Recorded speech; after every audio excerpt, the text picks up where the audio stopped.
को Ethernet cable के through system से कनेक्ट कर देना है। और विनबॉक्स खोल के आप उसमें देखेंगे, रिफ्रेश करके नेबर्स के अंदर आपकी डिवाइस मैक एड्रेस आ गया है, आईपी एड्रेस 00 है।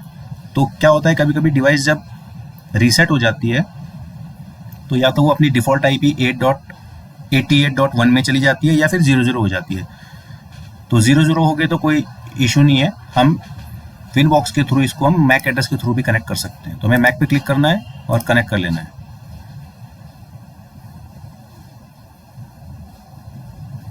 ये डिवाइस खुल गई हमारी। हमें सबसे पहले इसके अंदर ब्रिज क्रिएट करना है। ब्रिज किया, इस ब्रिज को हम एडिट कर सकते हैं, नाम चेंज कर सकते हैं इसका, फिलहाल हम इसको ब्रिज बनी रखते हैं। ओके, अभी क्या करना है, हमें ब्रिज में एक सेटिंग करनी है। ब्रिज में हम एसटीपी मोड में जाएंगे। इसके अंदर ये प्रोटोकॉल मोड ऑप्शन है, जो कि अभी RSTP सेलेक्ट हो रखा है। इसमें क्या होता है कि जैसे आप कभी डिवाइस को नेटवर्क पे लगाएंगे तो बहुत बार क्या होता है, डिवाइस जो है हाइड हो जाती है। आप जैसे ढूंढोगे तो मिलेगी नहीं आपको, नेटवर्क में छुप जाएगी ये। तो इसलिए इसको क्या करना है, आपको नन कर देना है यहाँ से और ओके कर देना है। पोर्ट्स में जाना है, इसी में ईथरनेट को ब्रिज 1 से कनेक्ट कर देना है। ओके, और WLAN को भी ब्रिज 1 से कनेक्ट कर देना है। ये आपका ब्रिज बन चुका है वैन और लैन के बीच में। अब हमें क्या है, आईपी एड्रेस डालना है इसके अंदर।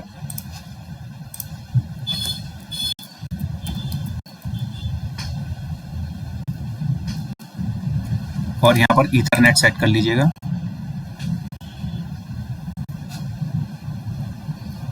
अभी हम क्विक सेट में आए हैं, तो ये हमारा नॉर्मल SXT है, LHG है। तो इसके अंदर जो है हमें पॉइंट टू पॉइंट AP और CP का ऑप्शन मिलता है, मतलब एक्सेस पॉइंट और स्टेशन। अगर आपके पास बेस बॉक्स है या QRT सेक्टर है तो उसमें आपको जो है एक WISP का ऑप्शन भी मिलता है, जिसमें आप मल्टीपल डिवाइसेस सिंगल डिवाइस से कनेक्ट कर सकते हैं। ये नॉर्मल डिवाइस है आपकी, तो इसमें जो है आपको सिर्फ पॉइंट टू पॉइंट कनेक्टिविटी ही मिलेगी। तो अभी हम इसको क्या करेंगे, P2P सेट कर देते हैं यहाँ से और अप्लाई कर देते हैं इसको। P2P AP हमने इसको एक्सेस पॉइंट बना दिया है। अभी हमें वायरलेस के अंदर जाना है। वायरलेस में WLAN में जाएंगे।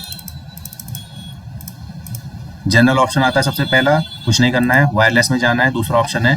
वायरलेस में जाने से पहले हमें क्या करना है, ये डिवाइस जो है हमेशा नॉर्मल एडवांस मोड में रहता है, तो हमें इसे एडवांस पे क्लिक करना है और यहाँ पर जाकर इसको हमें सुपर चैनल सेट कर लेना है, फ्रीक्वेंसी मोड में जाके, और अप्लाई कर देना है। सुपर चैनल सेट करने से क्या होगा कि हम जो ये फ्रीक्वेंसीज हैं, हम ये सारी फ्रीक्वेंसी यूज़ कर पाएंगे। इसके बाद जितनी भी फ्रीक्वेंसीज हैं सब यूज़ कर पाएंगे। उसके बाद हमें HT ऑप्शन में जाना है। कभी कभी क्या होता है कि ये टिक हटे हुए होते हैं इनमें से दो में, तो ये चारों में टिक होना चाहिए। उसके बाद WDS में जाना है, डायनेमिक मैश करना है और ब्रिज 1 कर देना है। ओके कर दिया, ये ब्रिज कनेक्टिविटी हो गई है। वायरलेस में अब हम आए हैं, ये हमने P2P AP बनाया है। तो अभी अगर हमें इससे सिंपल डिवाइसेस कनेक्ट करनी है, लाइक यूबिक्विटी के डिवाइस को कनेक्ट करना हो, ये माइक्रोटिक है, तो हमें जो है इसको 802 वाले प्रोटोकॉल यूज़ करना पड़ेगा। लेकिन अगर जो आपको माइक्रोटिक टू माइक्रोटिक ही यूज़ करनी है तो हम Nstream या NV2, जो इसका Nstream का अपग्रेडेड वर्जन है, उसको सेट कर सकते हैं। तो इन दो में से आप कुछ भी चूज़ कर सकते हैं। अगर जो आपको फ्रीक्वेंसी का इशू हो रहा है तो आप इसको सेट करने के बाद इसको भी सेट कर सकते हैं। दोनों में से कोई भी चूज़ कर सकते हैं आप इसमें। तो हमने मान लिया जाए इसे Nstream बनाकर छोड़ दिया है और यहाँ से हमने फ्रीक्वेंसी तो हम अपनी लोकेशन के हिसाब से सेट कर सकते हैं और इसमें हम SSID डाल देंगे यहाँ पर, और हमने इसको अप्लाई कर दिया है। यहाँ पर हम पासवर्ड डाल सकते हैं और डिवाइस का नाम सेट कर सकते हैं। ये हमारी डिवाइस कनेक्ट हो चुकी है, AP बन चुका है ये। अभी हम क्या करेंगे, दूसरी डिवाइस कनेक्ट करेंगे जिसको हम अपना स्टेशन बनाएंगे और उसको डिवाइस को हम इससे कनेक्ट करेंगे।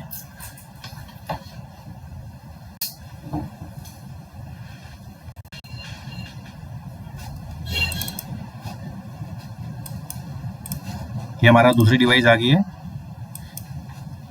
इसको हम क्लिक कर रहे हैं।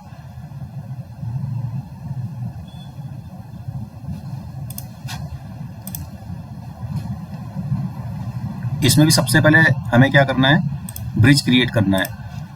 ब्रिज 1 STP में जाके नन कर देंगे इसको, कोड्स में जाके वैन कनेक्टिविटी ब्रिज से और ईथरनेट कनेक्टिविटी ब्रिज से करनी है। ये कनेक्टिविटी हो गई है। IP एड्रेस डाल देंगे हम,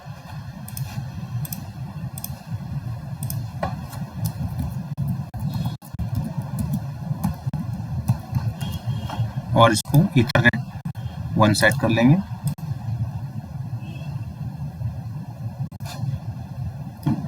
वायरलेस में जाएंगे, इसको टिक लगाएंगे और इनेबल कर देंगे। इसको डबल क्लिक करेंगे, वायरलेस में वही सेम, पहले इसको एडवांस मोड कर देंगे और सुपर चैनल कर देंगे। सुपर चैनल से हम सारी फ्रीक्वेंसी यूज कर सकते हैं। देखिए यहाँ पर हम क्या कर सकते हैं कि जो ये स्कैन लिस्ट है,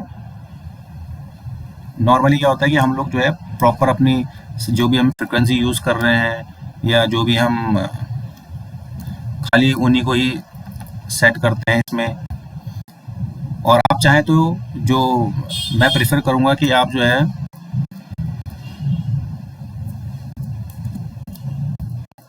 सारी फ्रीक्वेंसी को 1 से लेके 8 तक, जो भी लास्ट तक जो फ्रीक्वेंसी हैं सबको आप सेट कर दीजिए। वायरलेस प्रोटोकॉल जो है आप तीनों रखिएगा। जो आप AP में कभी NV2 चलाएं या Nstream चलाएं तो ये डिवाइस ऑटोमेटिक कनेक्ट हो जाए उससे। चैनल विड्थ हमेशा 20/40 रखिएगा और बैंड जो है A/N, इसको हम अप्लाई कर देंगे। STC दोनों रहेगा, WDS डायनामिक मैश ब्रिज 1।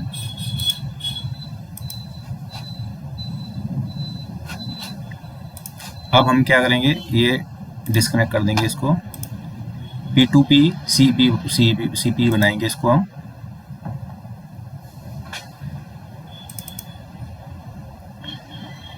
जो हमने सारी फ्रीक्वेंसीज सेलेक्ट की हैं इसके अंदर, इसका ड्रॉबैक ये है कि ये थोड़ा टाइम लेगा, लेकिन फ़ायदा ये है कि आप एक्सेस पॉइंट पर कोई भी फ्रीक्वेंसी डालेंगे तो ये ऑटोमेटिक उठा लेगा फिर, क्योंकि हम ऑलरेडी इसमें सारी फ्रीक्वेंसी डाल चुके हैं यहाँ पर।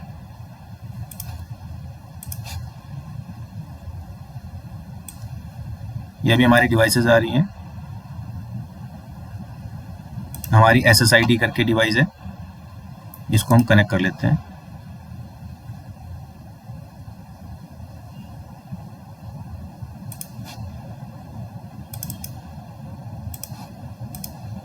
ये पासवर्ड के लिए बोल रही है।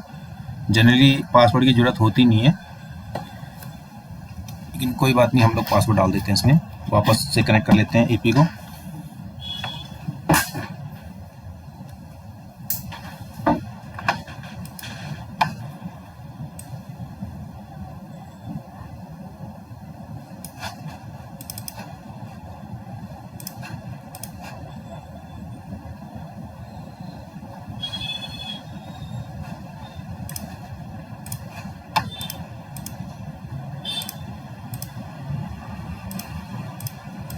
पासवर्ड डाल देते हैं ABC@1234।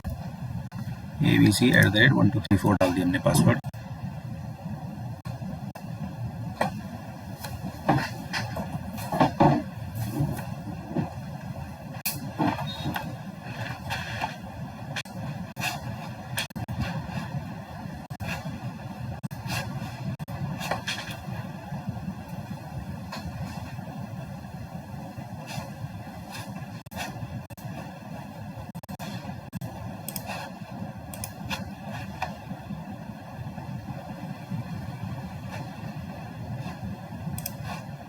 ये आ गया है, पासवर्ड डाल दिया है और इसको हम कनेक्ट कर रहे हैं। पासवर्ड ऐसे मांगता नहीं है, नॉर्मली कनेक्ट हो जाता है डिवाइस।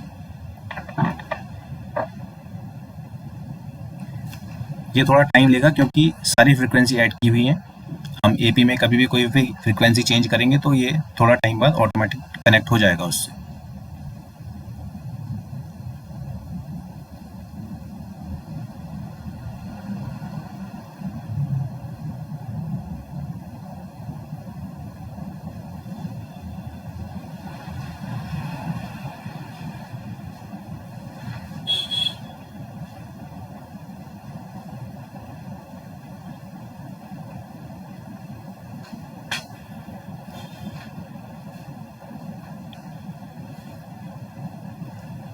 अगर हम नॉर्मल सीपी बना रहे हैं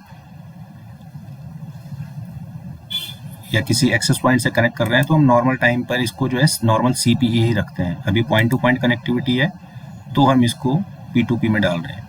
ये डिवाइस कनेक्ट हो गई है, CCQ ये है। अभी